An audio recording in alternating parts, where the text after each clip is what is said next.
Can't believe he let me by. He he wasn't the man from the woods. Just a man. Just whatever is left of a man after this thing gets through with you. My dreams have gotten strange. I slept through the day, and I'm walking again now that it's turning to night because it doesn't seem safe to let my guard down in the dark. The hollow people are always around, always here, but at night I can't bear to think of what they do if they caught me sleeping. In my dreams, I suppose that they're nightmares, but really, there's something else.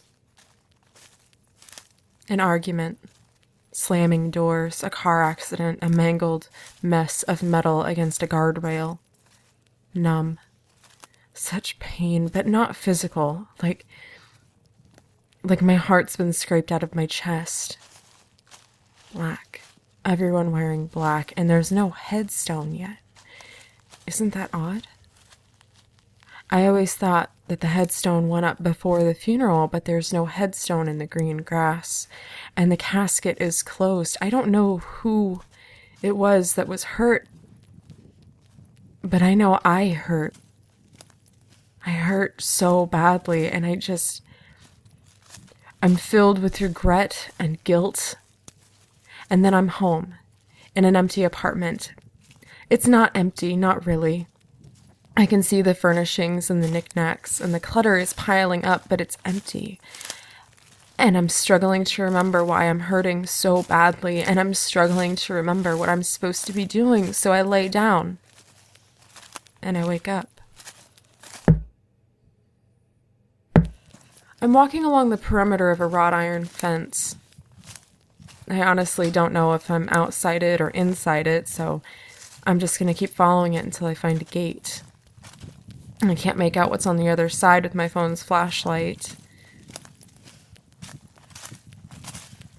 Every so often I hear crunching footsteps in the woods near me, but the man in the church let me by, and I can't bring myself to run. They're not whispering so long as I'm moving, and walking seems to be fast enough for them.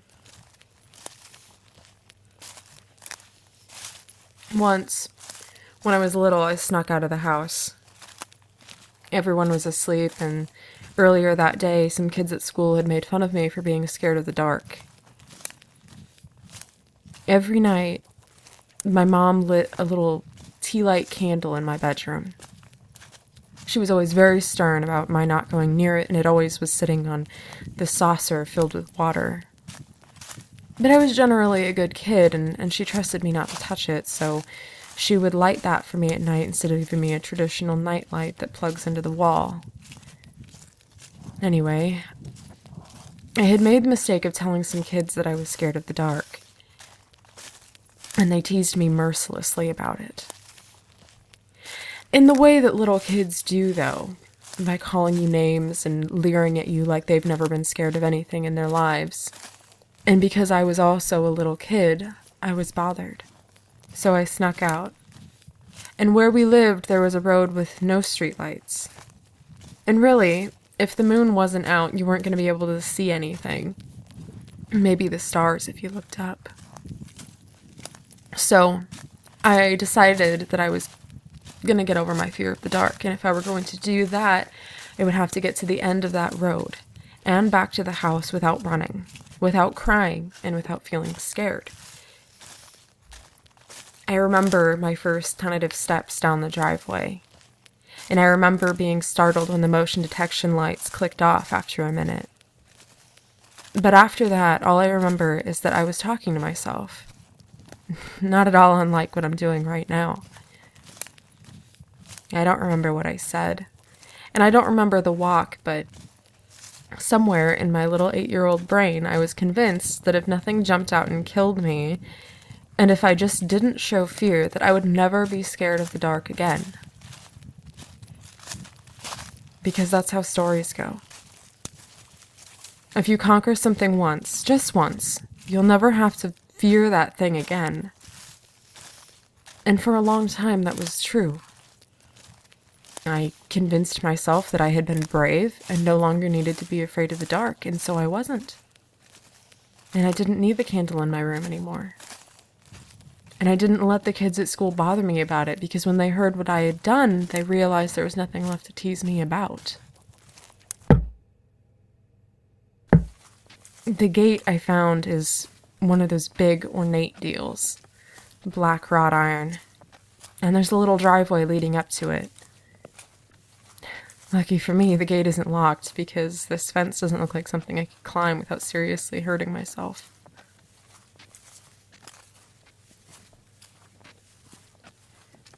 Maybe I've been walking around the perimeter of someone's property?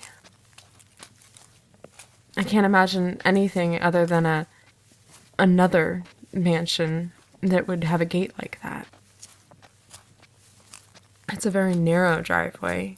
Only one car would be able to fit on this at a time. But that's normal.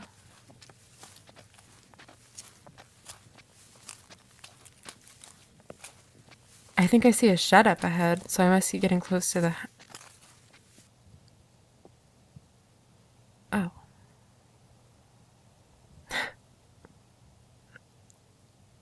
You know what else has really ornate gates? And narrow drives?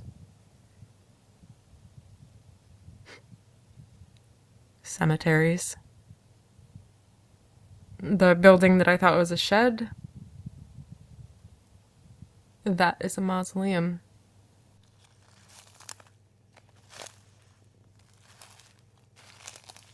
Harry W. Huttig. Huttig? I don't know if I'm saying that right.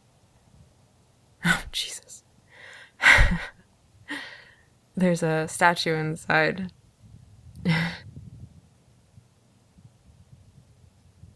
It's a statue of a woman kneeling down over the grave. Her hand is holding a rose out over it, as if she's laying it down. It's weird, though. The rose looks real, but the lock on the doors is rusted shut. It's a really weird mausoleum. The motif on the outside is straight Egyptian, but the woman holding the rose, that's a standard European-style statue.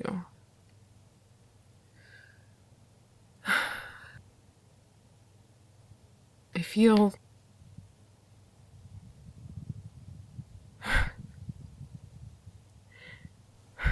feel lightheaded, tired. I can't even tell anymore.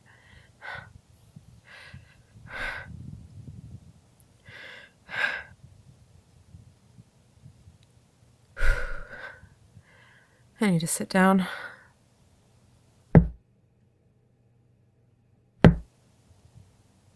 The rose is... I can't explain it, but the rose was on my lap when I woke up. I know it.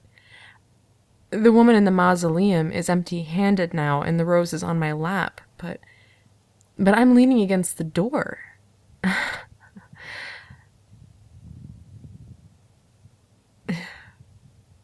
Just add it to the list. Mystery number... whatever. When I was looking inside the mausoleum to see if there was another door or way in, well, I couldn't see any other way in, first off, but I did notice that there's a rectangular space on the floor, as if something had been sitting there for a really long time. And as I looked harder at the statue, I noticed the stone on her face. It's like it's been chipped away, not by weather or even by a haphazard vandalism. It's like someone methodically chipped away the stone across her entire face. Nowhere else on the statue does it look like that.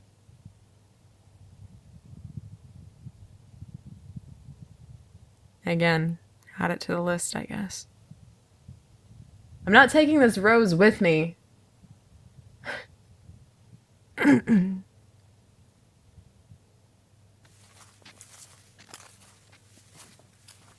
I jumped again while I was asleep by the mausoleum. It wasn't as vivid this time. Just hazy images that are hard to make out. In my grandparents' hayloft, or at least I think that's where I was. Everything is thrown around. Some of it's broken. I hear something, just a hint of whisper, and then I'm elated when I hear it.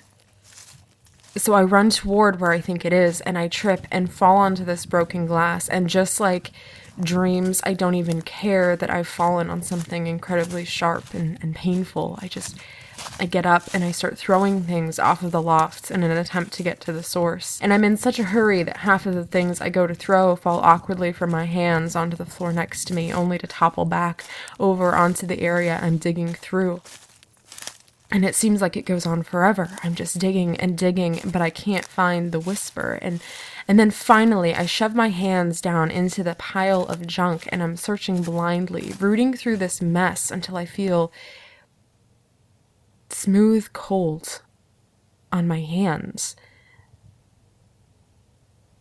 The whisper gets louder, and I can...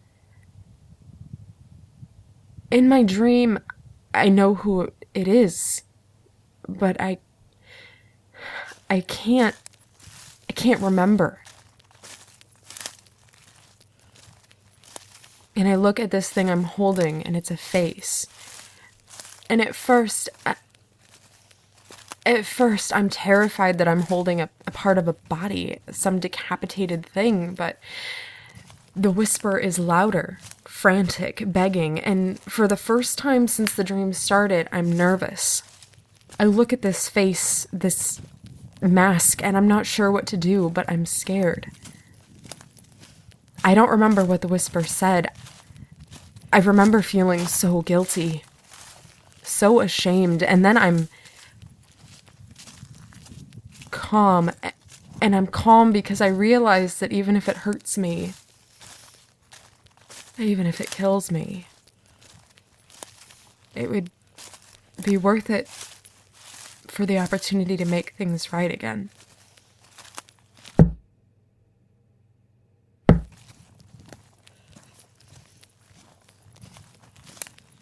Weird dreams aside, I've decided that my best course of action is to follow this little drive back out the gates and onto whatever main road it connects to.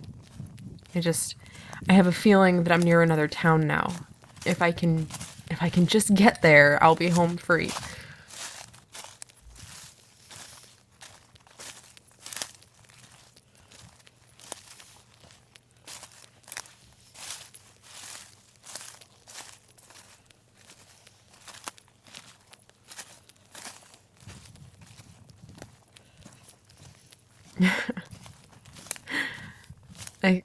I can't not talk to myself when I'm walking in the dark. I feel like I need to keep telling you what's going through my head. Like my phone is. I've been reminiscing a lot. And there's not much else to do out here, being by myself and all. Looking back on everything, my entire life, I wasn't wrong as a little kid. I overcame my fear of the dark. No, I overcame my fear of the night. I'm sure it's been said before in some iteration or quote, but when you get older, you've gotten bigger and stronger and smarter, and you know deep down that the dark isn't inherently holding all of your fears. Sure, there can be scary things out in the world sometimes, real monsters, but what it really comes down to is you're scared of your own mind. People lie awake at night, and sometimes they still imagine monsters, but more often than not, they're imagining all of the things that they've done wrong, or all of the things that they regret. And they're not scared of the dark anymore. They're scared of themselves.